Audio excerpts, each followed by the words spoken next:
I've always heard that all black belts, it doesn't mean that you're good. It means you probably got good at one throw. I'd be lucky if I'm good at one. I mean, I think my Taio's decent, but my Harai was good 100 years ago. Yeah, I mean, I think belts are an interesting. That's a whole nother.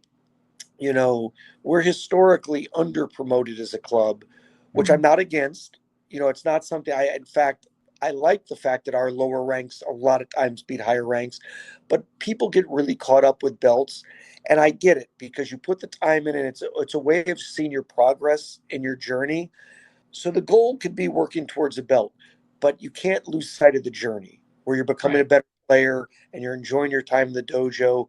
So yeah, but black belts, yeah, I mean, white belt, black belt, we're all just on the mat trying to get better. I'm still trying to get better every day. I have plenty of room to get better. I know that. So much room. And I have more responsibility in a lot of ways than you guys do because you're trying to get better mostly for your judo. I'm trying to get better for all your judo. If I give you bad advice in the dojo or in the chair at a tournament, shame on me, right? I mean, I shouldn't be sitting there. So yeah, I think we're just all striving to be the best we can. What I like at our club is, right now we've had a lot of the top players went away to school. The pandemic hit. They've retired. They've got a lot of them left. But Manny Rosenkrantz, who's a super underrated player, is still there. And there's no caste system at our club. Like Manny doesn't change in a different room. Manny doesn't skip warm-ups. Manny, I mean, once in a while, if he wants to, as a black belt, he can skip parts of the warm-up.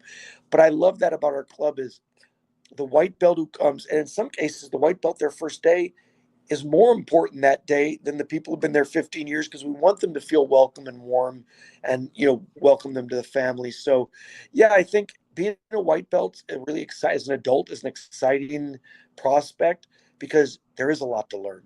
It can be kind of an overwhelming proposition in some ways, but if you embrace it, I think it's great because if you align yourself with good training partners, good staff, a good dojo with a safe environment, you could really enjoy, regardless of what age you are, what athletic ability you have, you could really enjoy the journey and make it a lifelong. You could be doing judo. Some of my senseis were doing judo well into their 80s. Yeah, because most people make it a goal to get the black belt. But by the time you get the black belt, you fell in love with the sport and the process that why would you quit there? Yeah, I agree. It's good to set goals.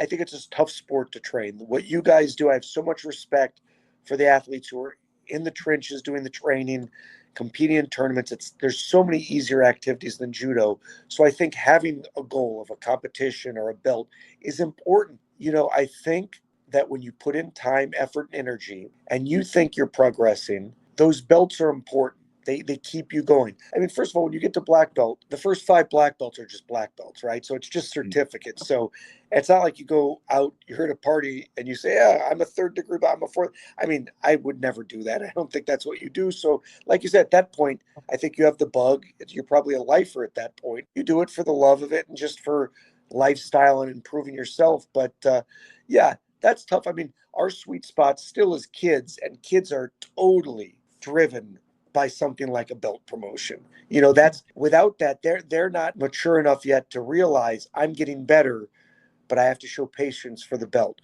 You know, there are martial art disciplines that are far easier to get belts in than judo, but I'm not willing to bend on that. I really feel like the sense of accomplishment when you've earned your belt is something you have true pride in. And also, it shows that hard work pays off. And that can go from judo to school to your work life to your personal relationships. And you see that if you put in time and effort and energy, hard work does eventually pay off. It's not always instant gratification, which is really tough in today's society sometimes.